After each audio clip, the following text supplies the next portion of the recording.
If ever the churches needed to hear a message, it is the message to the church at Sardis from Jesus Christ in Revelation chapter 3. Churches in America and all across this world need the somber warning of Jesus Christ. Sardis is known as the Dead Church. It has been called historically the museum church because outwardly they had a profession, but Jesus said inwardly, you are dead. You remember Jesus addressed this in Matthew chapter 23. He says, woe to you scribes and Pharisees, for outside you appear as whitewashed tombs. You look good on the outside, but inside those whitewashed tombs that represent graves, you are full of dead men's bones. You concentrate on outward appearance, but inwardly you are dead. And it really doesn't matter what you look like on the outside, it's what is on the inside. Jesus said that whatever comes out of the mouth begins in the heart. Cursings, idolatries, sorceries, adultery, lust, all that begins in the heart. So what comes out of the mouth starts in the heart. But listen to the words of Jesus to the church at Sardis in Revelation 3 verses 1 and 2.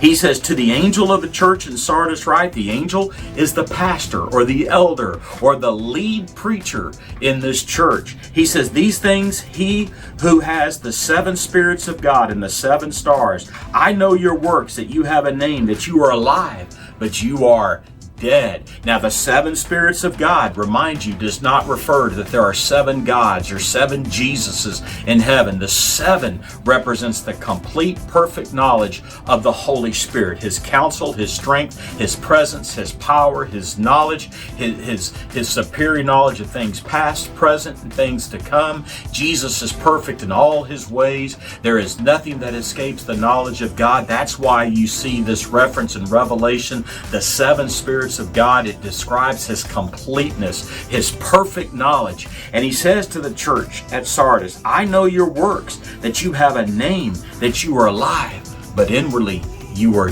dead. So it doesn't matter what the church on the outside said, it's what Jesus knew about them on the inside. You see, the city of Sardis was wealthy.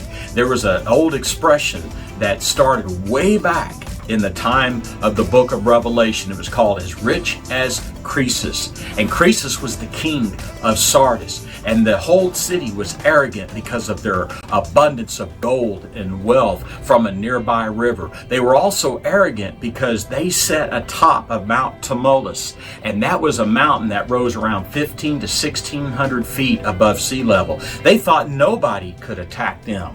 And they were wealthy because they put trust in themselves. They believed that because they couldn't be attacked, they could go out and start a war, run back to their protected fortress, and nobody could do that. They even tried to invade Cyrus, the king of Persia, and Cyrus and his troops not only demolished them, but they chased them all the way back inside the mountain of Tmolus. And then what happened is they laid siege to that city, and they waited and they waited and they waited, and then they got their big break, which we'll look at in the days ahead. But the city was arrogant, but then the church became arrogant because the church believed they could put trust in themselves. They believed that their outside works was just enough to make them spiritual and acceptable to God. You know, just not too long ago, the United Churches of Christ prides itself on being a progressive church when it comes to HIV and homosexual causes.